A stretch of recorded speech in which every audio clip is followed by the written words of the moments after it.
नमस्कार। आज हम एक बहुत ही दिलचस्प मौजू पर बात करने वाले हैं। हम ये समझने की कोशिश करेंगे कि भारत में लोगों का नागरिक व्यवहार असल में किन चीज़ों पर निर्भर करता है और इसके पीछे कुछ ऐसे कारण हैं जो शायद आपको हैरान कर दें। अच्छा, कभी इस बात पर गौर किया है?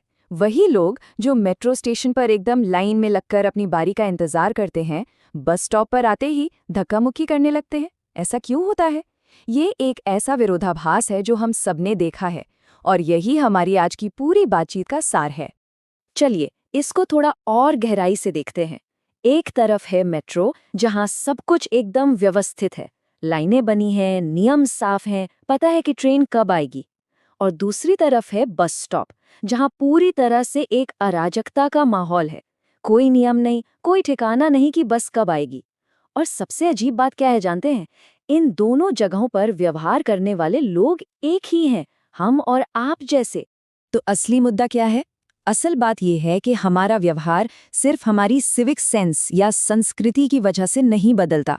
ये उस माहौल, उस सिस्टम के डिज़ाइन पर निर्भर करता है जिसमें हम उस वक्त मौजूद होते हैं। ये बहुत ही ज़रूरी बात है। खराब नागरिक व्यवहार का असर कितना बड़ा हो सकता है, जरा इस आंकड़े को देखिए। 1200 करोड़ रुपए, ये वो रकम है जो भारतीय रेलवे को हर साल सिर्फ पान और गुटखे के थूक के दाग साफ करने पर खर्च करनी पड़ती है। जरा सोचिए, इतने पैसे से यात्रियों के लिए कितनी सुविधाएं बेहतर हो सकती थीं। और रवैया देखिए, जब एक महंगी कार से थूकने वाले एक शख्स से पूछा गया तो उसने जवाब दिया, हवा तेज चल रही है, मैं क्या कर सकता हूँ। ये दिखाता है कि कैसे हम इन चीजों को बिल्कुल सामान्य मानकर चलते हैं, जैसे ये कोई बड़ी बात ही न हो। और ये किसी एक इंसान की कहानी नहीं है, आंकड़े तो और भी चौंकाने वाले हैं। 75% से ज्यादा लोगों का मानना है कि वो सार्वजनिक जगहों पर अक्सर लोगों को थूकते या कचरा फेंकते हुए देखते हैं। तो ये साफ है कि समस्या किसी एक व्यक्ति में नहीं, बल्कि पूरे सिस्टम में है। तो सवाल उठता है कि क्या इस हालात को बदला जा सकता है? इसका जवाब है हाँ, बिल्कुल बदला जा सकता है। और इसका सबसे बड़ा उदाहरण है इंदौर। चलिए, इंदौर की कामयाबी की कहानी देखते हैं, जो ये साबित करती है कि अगर ठान लिया जाए तो कुछ भी संभव है। तो इंदौर का मॉडल है क्या? सुनने में ये बहुत आसान लगता है, लेकिन ये अविश्वसनीय रूप से असरदार है। सब कुछ शुरू होता है घरों से, जहां गीला और सूखा कचरा अलग किया जाता है। फिर 100% डोर टू डोर कलेक्शन होता है।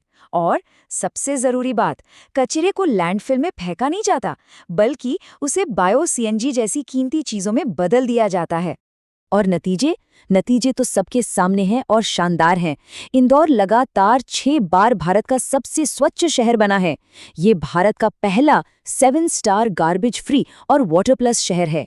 मतलब उन्होंने वो कर दिखाया जो कई लोगों को नामुमकिन लगता था।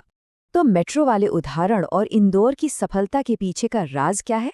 जवाब है प्रासंगिक अनुपालन, यानी कॉन्टेक्सचुअल कंप्लायंस। इसका सीधा सा मतलब है कि जब कोई सिस्टम नियमों का पालन करना आसान, तर्कसंगत और फायदेमंद बना देता है, तो लोग खुद ब खुद उनका पालन करने लगते हैं। इस बात को और अच्छे से समझने के लिए चलिए इंदौर और दिल्ली की तुलना करते हैं। इंदौर में किसी भी शिकायत पर 4 घंटे के अंदर एक्शन लिया जाता है और लोग भी लगातार इसमें भाग लेते हैं। वहीं दिल्ली में जवाब आने में 48 घंटे तक लग जाते हैं और लोगों की भागीदारी भी बहुत कम है। बस सिस्टम के डिजाइन का यही फर्क है जो नतीजों में जमीन आसमान का अंतर ले आता है। और ये हमें एक बहुत ही शक्तिशाली विचार की तरफ ले जाता है, व्यवहारिक बुनियादी ढांचा, यानी बिहेवियरल इंफ्रास्ट्रक्चर। इसका मतलब ये है कि सिविक सेंस सिर्फ अच्छी आदतें या व्यक्तिगत शिष्टाचार नहीं है, ये तो शासन का एक बुनियादी स्तंभ है, एक ऐसी नींव है जिसे सरकारें और समाज मिलकर बना सकते हैं, ठीक वैसे ही जैसे हम सड़कें और पुल बनाते हैं। और ये इतना जरूरी क्यों है? क्योंकि ये सीधे तौर पर देश की तरक्की से जुड़ा है। रिसर्च बताती है कि जिन राज्यों में लोगों की नागरिक समझ का स्तर बेहतर होता है, वहां आर्थिक विकास 23% ज्यादा, सरकारी इंफ्रास्ट्रक्चर का इस्तेमाल 35% बेहतर और सार्वजनिक सेवाओं की डिलीवरी 40% ज्यादा असरदार होती है। तो सवाल ये है कि हम इस व्यवहारिक बुनियादी ढांचे को बनाएं कैसे? इसकी शुरुआत शिक्षा में बदलाव से होती है। हमें सिर्फ किताबों में नागरिक शास्त्र पढ़ाने के पुराने तरीके से आगे बढ़ना होगा।